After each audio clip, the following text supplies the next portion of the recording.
দর্শক, একটা সময় ছিল যে সময়ে রাজধানী দাপিয়ে বেরিয়েছে এই ঠেলাগাড়িগুলো। তবে কালের আবর্তে ও প্রযুক্তির উন্নতির সাথে সাথে এই ঠেলাগাড়িগুলো আজকে হারাতে চলেছে। তবে কিছু মানুষ এখনও সেই ঐতিহ্য ধরে রেখেছে। দর্শক, আমরা এখন এই মুহূর্তে দাঁড়িয়ে আছি রাজধানী মিরপুর 12 নম্বরে। আপনারা যদি একটু লক্ষ্য করেন দেখতে পারবেন এভাবে লাইন ধরে দাঁড়িয়ে আছে সমস্ত ঠেলাগাড়িগুলো। আপনারা দেখে একটু অবাক হবেন যে এই সময় কিভাবে এই ঠেলাগাড়িগুলো এই লাইন ধরে দাঁড়িয়ে আছে। তবে আপনাদেরকে বলে রাখি, একটা সময় এই ঠেলাগাড়িগুলো এই রাজধানী দাপিয়ে বেরিয়েছে, কিন্তু এখন সে প্রচলন নেই বললেই চলে। তবুও কিছু ঠেলাগাড়ি আছে রাজধানীতে, আমরা একটু জানার চেষ্টা করব। একটা সময় ছিল ঠেলাগাড়ি রাজধানী দাপিয়ে বেরিয়েছে এবং রাজধানী রাজ করেছে। এখন এই ঠেলাগাড়িগুলোর কি অবস্থা বলবেন? মোটামুটি কায়দায় চলে ভাই, মোটামুটি কায়দায়। আগে যেভাবে ইনকাম করতেন সেভাবে কি income না না, হেরম চলে না। মোটামুটি কায়দায় আপনার মাস তারিখে 4-5 দিন হয়, মোটামুটি হয়। আর ফাঁকে যোগে হয় না, পিক আপ হইয়া অনেক কাজ কমে গেছে। কাঁচামাল দোকান টোকানে এরা এইসব কাজ করে, কারণ সবাই শিখে গেছে। আপনারা মূলত কিসের কাজ করেন? বাসা চেঞ্জ করি, কাঠ বাস এইসব টানাটানি করি। তারা যে কথাটি আমাদেরকে বলল সেটা বলার একটি আপনাদেরকে বিষয় তুলে ধরি। এই মানুষগুলো এই রাজধানীর মিরপুর 12 নম্বরে এভাবে লাইন ধরে দাঁড়িয়ে আছে ঠেলাগাড়ি নিয়ে। তার একটি কারণ, সেটা হলো বাসা বাড়ির যে মালামাল এক বাসা থেকে আরেক স্থানে নিয়ে যায়, সেটারই মূলত তারা কাজ করে এবং তাদের যে ইনকাম, সেই ইনকামে তারা চলতেও পারে না। তাদের পরিবার আছে, পরিজন আছে। এই বর্তমান সময়ে প্রযুক্তির উন্নতির সাথে সাথে এই ঠেলাগাড়িগুলোর আসলে প্রচলন নেই বললেই চলে। আমরা একটু জানার চেষ্টা করি ঠেলাগাড়িগুলো এখনও ঐতিহ্য ধরে রেখেছেন। কি অবস্থা বলুন তো আপনাদের? কি বলবো, এখন অবস্থা খুবই খারাপ। আগে তো প্রচুর খ্যাপ ছিল, এখন খ্যাপই নেই। দিন রাত বসে থাকতে হয় এখানে। কত টাকা ইনকাম করছেন, সেটাকে কি চলছে?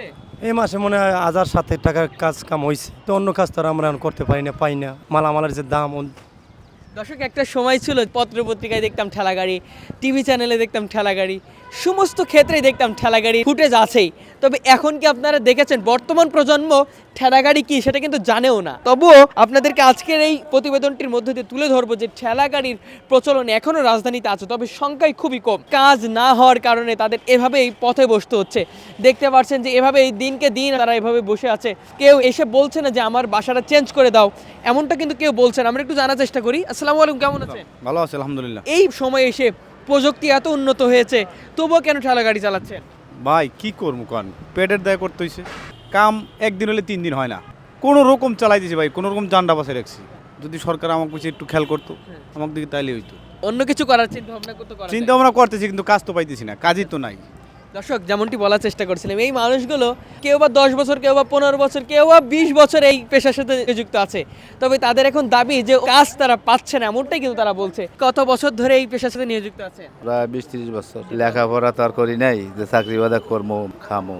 এই মাসে কেমন ইনকাম করেছেন বলবেন? মোটামুটি চলে আর কি। এখন যদি কমও চলে বেশিও চলে বলার তো কিছু নাই, এই নিয়ে খাইতে হবো আর কি। কি অবস্থা আছেন এই পেশার সাথে এখনো যুক্ত? অবস্থা আছে করুণ অবস্থায়। এখন যে আমাদের চলতে ফিরতে কষ্ট, আমাদের এই জিনিসগুলো তো দেখতেছে না সরকার। সকলের সমস্যাটা দেখে, কিন্তু আমাদের যে দ্বারা মনে করেন এই যে ঠেলাগাড়ির কাজ যারা করতেছি, এদের কাছে মনে করেন আমাদের যে চলতে ফিরতে কষ্ট, কাজ বাজ খুবই কম, একদম কম। আর এখন অনলাইন বের হইয়া এখন মনে করেন আমাদের কাজের খুবই মনে করেন সংকট করে দিচ্ছে। সরকার এমন কোনো কিছুর মনে করেন ব্যবস্থা করে দেয় না যে আমাদের চলতে ফিরতে কষ্ট, এটা দেখেও না। এই সময় এসে ঠেলাগাড়ি চালাচ্ছেন কেন?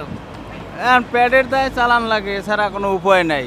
কিন্তু আইসে চালাইতে টাকা পয়সা রোজগার করা লাগে, কিন্তু তেমন রোজগার হচ্ছে না।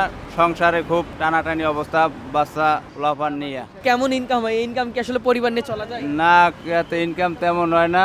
7,000-8,000 টাকা ইনকাম হয় মাসে। তাই একটা মানুষের দিয়া একটা মাসে কিভাবে চলা যায়? একটা সময় ছিল রাজধানীতে এই এমন একটি পরিবহন ঠেলাগাড়ি, যে ঠেলাগাড়ি এক কথায় রাজধানী রাজ করেছে। তবে সময়ের সাথে সাথে সেই ঠেলাগাড়ি আজকে হারাতে চলেছে। তবে কিছু মানুষ এখনও সেই ঐতিহ্যকে টিকিয়ে রেখেছে। দর্শক, আপনাদেরকে দেখানোর চেষ্টা করছিলাম ঠেলাগাড়ির সেই ঐতিহ্য এবং ঠেলাগাড়ির যেই মানুষগুলো, সেই মানুষগুলো এখনও যে এই পেশাকে কতটা ভালোবাসে সেটা বলতে আর বাকি থাকে না। দর্শক, আপনাদেরকে চেষ্টা করেছি এই প্রতিবেদনটির মাধ্যমে সুন্দরভাবে তুলে ধরার জন্য। আবারও দেখা হবে কোনো একটি বিষয় নিয়ে। সেই পর্যন্ত ভালো থাকবেন, সুস্থ থাকবেন। সবাইকে আল্লাহ হাফেজ। আসসালামু আলাইকুম।